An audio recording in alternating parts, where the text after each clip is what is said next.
Hi, Karina here, your Lucid Living Coach. How are you guys? It is 4th of July, and I thought I'd make a little video. Look at these cute little things. My grandma's going to wear these at her friend's party today. Isn't that hilarious? Anyways, it is an 11/11 day because it's the 7th month, the 4th day, and on a master 11 years. So it is a nice portal day for this 4th of July. I'm doing this video on the new moon partial eclipse that is happening on July 12th. We are not going to be able to see it here. It's on the other side, Australia. I think it's going to be on the 13th for them. Okay, so July 12th is a 1/11 portal, and the next day, the 13th, is an 11/11, which that is what day that the eclipse will be happening on the side that could actually see it. So that's kind of special, right? I have a lot to talk about for this because I've been getting like a lot of downloads and stuff like that for the last like couple days, trying to figure out what Spirit wants me to talk about. I was printing up the charts and I saw 2 grand trines, and they're beautiful. In Western astrology, which I speak on because I'm in the Western world, is based on seasons. So if you have ever noticed when I say a new moon, okay, this is a new moon in Cancer. If you have an app and you actually pull it up, you'll see that the moon is actually in Gemini because that's the exact positioning in the sky, and that is Vedic astrology, and that's actually the root of astrology. It came from the Middle East, and we use the tropical system, which is based on our seasons.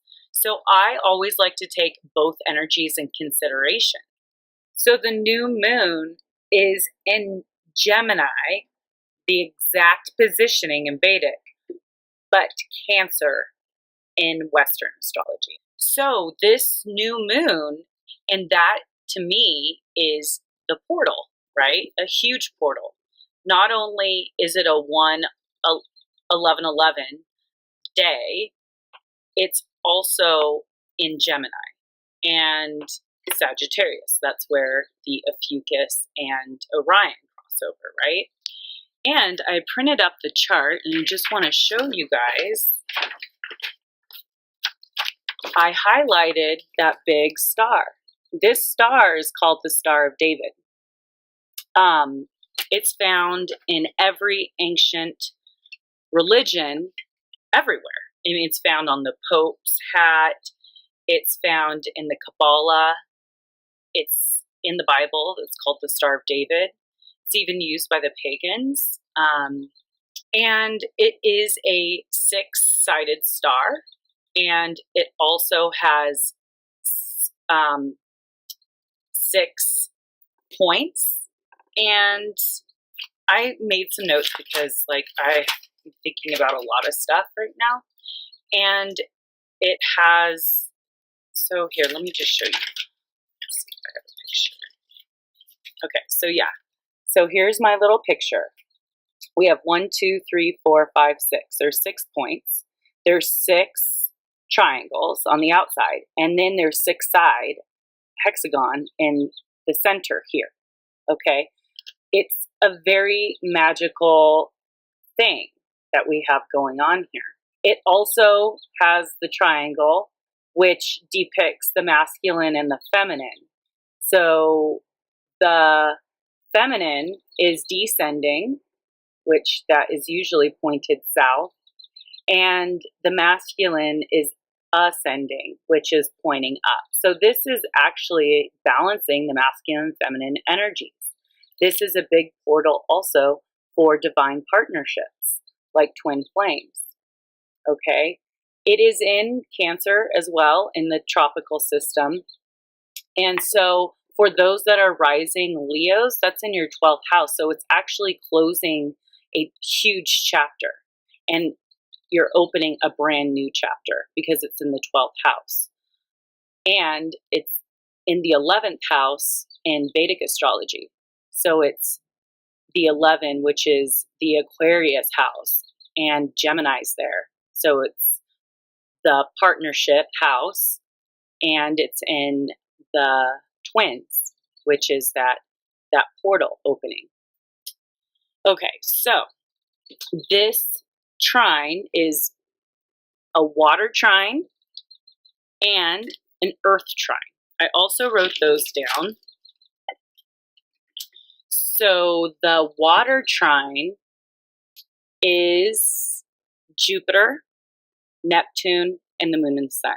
Okay? Because the moon and the sun are conjunct because it's a new moon. Now in Vedic astrology, it's an air. Okay? Then we have an earth trine.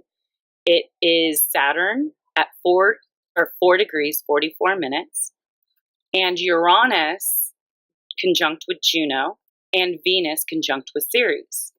In Vedic astrology, it's a fire trine.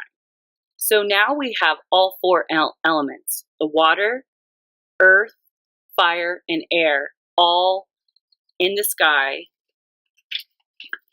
during this new moon as a Star of David.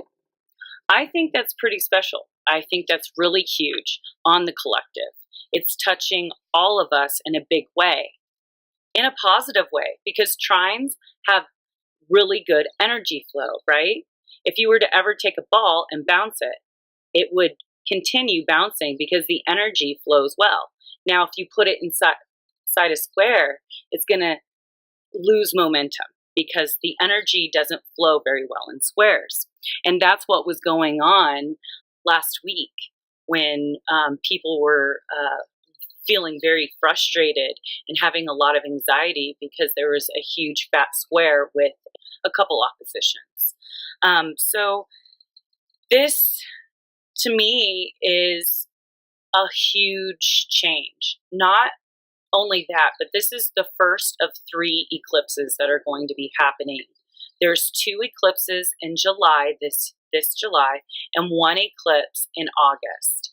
And that will be the final eclipse, the final third eclipse in Leo. And that's on August 11th. That will be a partial solar eclipse with a new moon, okay? Then on the 27th of July will be a total lunar eclipse. So that will be the strong one. Total lunar eclipse in Aquarius. We have 3 eclipses, and the total's on the 27th. The one that's coming up is a very, very good and positive portal that's opening for the collective, and it's really shifting us and balancing our masculine feminine energies, because Mars, the planet of war, and like, it's not all bad, of course, none of it's bad because we need opposition and dichotomy in the universe, but Mars is the masculine planet of like aggression and war and passion and everything. It's really bright. So at night, if you look up, you'll see it coming up, like near the moon tonight, if you look up. And it is orange. That's Mars. Mars is super close to the Earth. And that could be a big reason, that energy is really affecting us in feeling frustration or anger or irritability. And that is actually on the south node. So that's where we're moving away from. Venus is where we want to move towards, that feminine energy, more about receiving and going with the divine flow of the universe. Oh, my son is getting covered up. What else do I want to talk about? So I wanted to talk a little bit about the Star of David. I was actually doing some research, and I was looking for the Star of David in the Bible, and ended up finding someone had mentioned something about 3 wise men. And the 3 wise men were following the Star of Bethlehem And I'm not sure if it's the same thing or different. I'm guessing it's different. But the Star of Bethlehem was actually researched by a PhD astronomer, as well as someone that studied ancient astrology. And he had found that the Star of Bethlehem was actually Jupiter, and high in the sky, because Jupiter is one of our biggest planets in our solar system. And he found out that Christ was born in spring. His birthday is actually April 17th, 6 BC or something like that. Because of the calendar that we made, he had left out like 0 BC. So it would be if we were saying 1999 and we just get 2000, went straight to 2001. So you have to put in 0 BC. And you also left out like a few years from one of the emperors that ruled, I guess.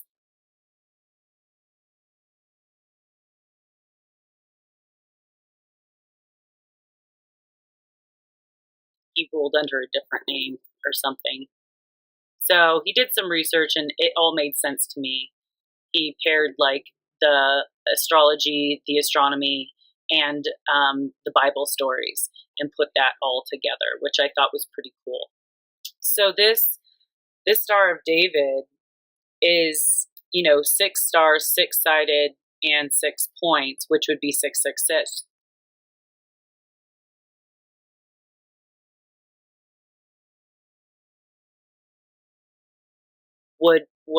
Which would equal 9, and 9 is the universal, the number that's multiplied by any number always goes back to 9. So it's the infinity sign, and it's infinity. It's like the alpha and omega. Okay, so this is a big transformation. So